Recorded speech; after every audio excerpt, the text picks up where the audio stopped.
Bom dia! Hoje a gente vai conversar um pouquinho sobre a biografia de Câmara Cascudo. A gente iniciou esse trimestre o projeto de literatura e dentro do projeto de literatura iremos falar sobre o Câmara Cascudo, que é um folclorista, certo? Vocês lembram da lenda da história da Vitória Regia?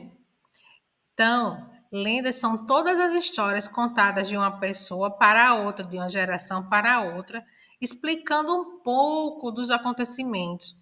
E aí foi contada a lenda da Vitória Régia, a qual era contada entre os índios, certo? E essa Vitória Régia ela existe até os dias de hoje. E aí, no Rio Grande do Norte, nasceu uma pessoa muito interessada em lendas. O nome dele era Câmara Cascudo. Luiz, quando era criança, era chamado de Cascudinho. Ele era filho único de uma família muito rica. Luiz era um menino que vivia gripado, por isso os pais dele não deixavam ele brincar na rua. Até para estudar, ele estudava em casa, não ia para a escola, certo? Então ele estava sempre rodeado de muitos livros. Naquela época não tinha celular, não tinha televisão, então a brincadeira dele era ler.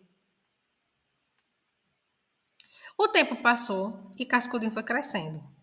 Crescendo e foi estudar para ser médico, mas não gostou, de forma alguma.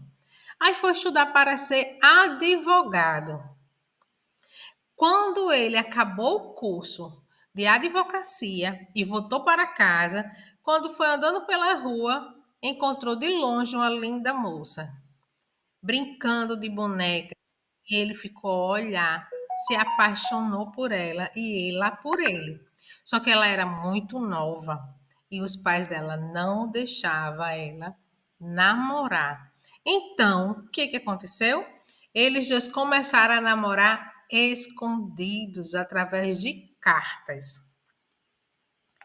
Quando os pais da menina soube do namoro escondido, quis logo conhecer Cascudinho, que já estava sendo chamado por Luiz, que ele já tinha crescido, né? E aí os pais gostaram dele e permitiram que os dois namorassem.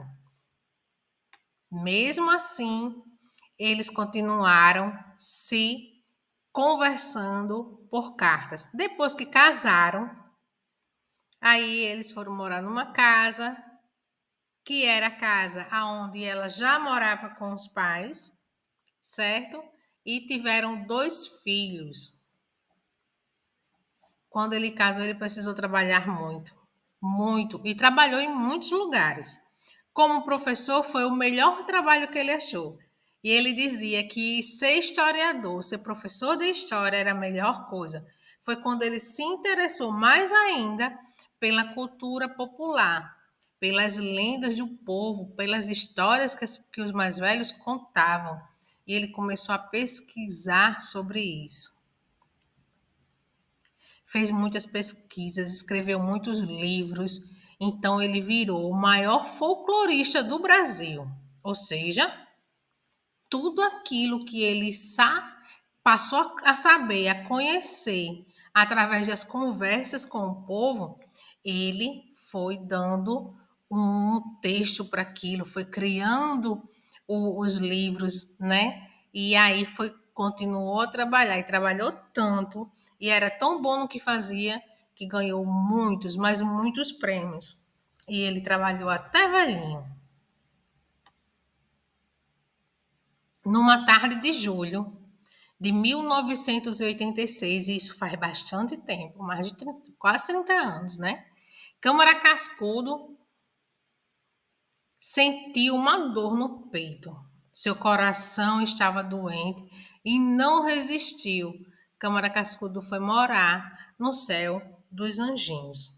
E aí, turminha, nós temos a casa de Câmara Cascudo, aonde ele morou com a esposa dele, os filhos. Depois que os filhos cresceram e casaram, uma das filhas também morou lá com os netos, certo? E essa casa existe até hoje com muitos dos objetos que Câmara Cascudo ganhou dos seus amigos, dos seus visitantes, dos seus colegas, das pessoas ilustres que passavam por lá, porque passaram presidentes, passaram muitas pessoas interessantes lá e importantes. Então tem tudo lá ainda, muita coisa bonita nessa casa. Mas aí, quem sabe, bora lá conhecer? Quem sabe a gente vai, conhece a casa. O que, é que vocês acham? Aí agora eu agradeço, tá? Pela atenção. E daqui a pouquinho vocês vão seguir aí assistindo o vídeo que a gente está explicando a atividade do dia, tá? Tchauzinho!